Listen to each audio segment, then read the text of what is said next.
आइए दोस्तों, आज की क्लास हमारी है रेशनल नंबर और इरेशनल नंबर। तो दोस्तों परिमेय संख्या और अपरिमेय संख्या, बहुत लोग जानते होंगे कि p बटे क्यू जो है वो परिमेय संख्या होती है और p बटे क्यू अगर नहीं है तो परिमेय संख्या नहीं होगी। लेकिन अगर ऐसी संख्या आ जाए हमारे पास 0.333 इनफाइनाइट और हमारे पास आ जाए 2.14894332, तो इनमें कौन सी परिमेय संख्या होगी और कौन सी नहीं होगी, तब जो है ना गाड़ी रुक जाती है।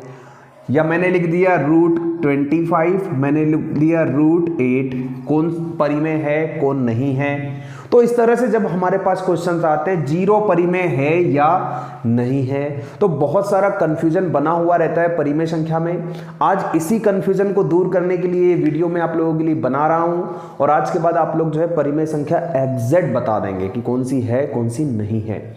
तो चलिए सेशन स्टार्ट करते हैं और सेशन शुरू से लेके एंड तक जरूर देखिएगा।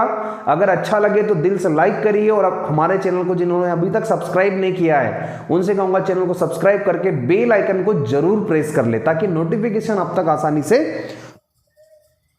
रैशनल नंबर,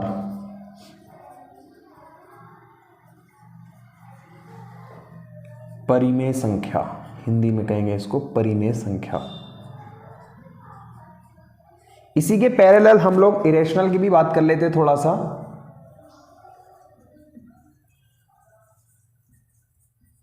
इरेशनल नंबर, अपरिमेय संख्या, अपरिमेय संख्या। तो आइए दोस्तों, हम लोग जानते हैं क्या है परिमेय संख्या और क्या है अपरिमेय संख्या। दोनों को पैरेलल समझेंगे हम और बहुत बढ़िया तरीके से समझने वाले हैं। वीडियो को अगर वीडियो अच्छा लग रहा है तो वीडियो को लाइक करते हुए चले। दोस्तों यहां पर सबसे पहली चीज मैं आप लोगों को बता दूं, आप लोग जानते होंगे, परिभाषा आप लोगों ने पढ़ रखी होगी कि जिन्हें p बटे q के रूप में लिखा जा सकता है, जिन संख्याओं को p बटे q के रूप में लिखा जा सकता है वे हमेशा परिमेय संख्या होती है, जिसमें एक शर्त होती है q नॉट इक्वल 0, मतलब q का मान आप 0 नहीं ले सकते, मतलब हर में कोई भी संख्या 0 नहीं होनी चाहिए। तो ये एक सामान्य इसकी डेफिनेशन है, आप लोग जानते होंगे।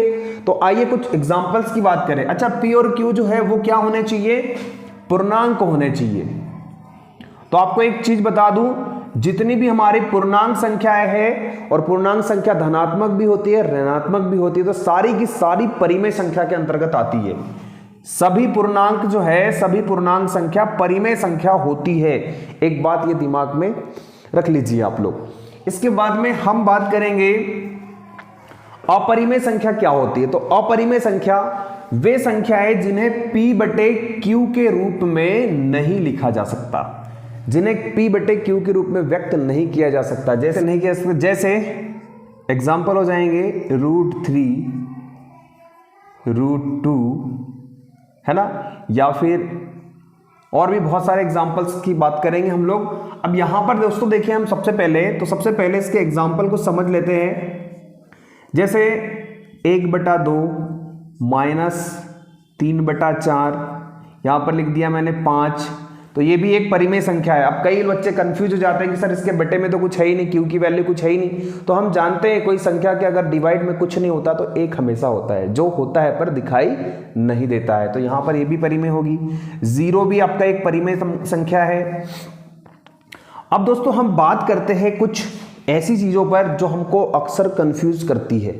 तो सबसे पहली चीज ये होती है कंफ्यूज करने के लिए, अगर हमारे पास √16 आ जाए तो हम इसको पूर्णांक में चेंज कर सकते हैं। तो √16 भी एक परिमेय संख्या होगी।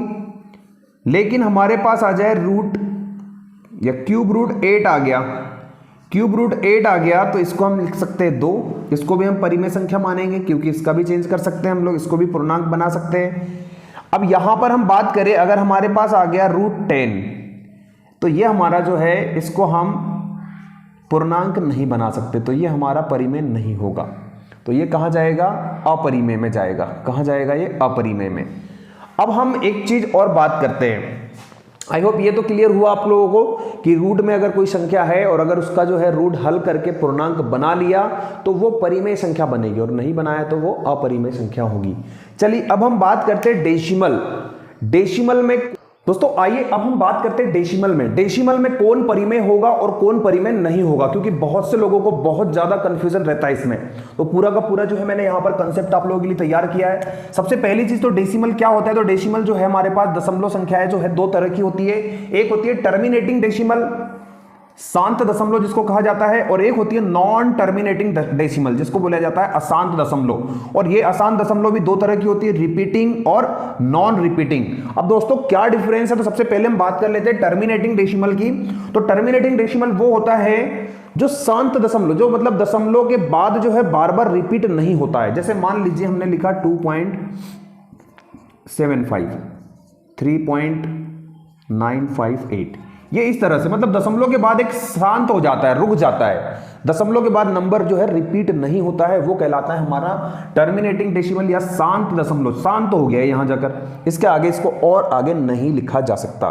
तो आई होप ये शांत दशमलव समझ में आया। तो शांत दशमलव जितने भी हैं इनको हम P/Q के रूप में लिख सकते हैं। तो ये सारे के सारे शांत दशमलव जो भी संख्या होगी वो क्या होगी, हमारी परिमेय संख्या होगी, जो शांत दशमलव है।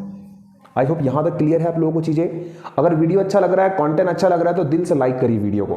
तो चलिए ये हमारा हुआ टर्मिनेटिंग डेसिमल जो कि परिमेय संख्या है, क्योंकि इन्हें P/Q के रूप में लिख सकते हैं। क्योंकि आपको मैं यहां बता दूं, इसका हम दशमलव हटाएं तो 275 अपॉन ये हो जाएगा 100। इस तरह से P/Q के रूप में हम लिख सकते हैं आसानी से।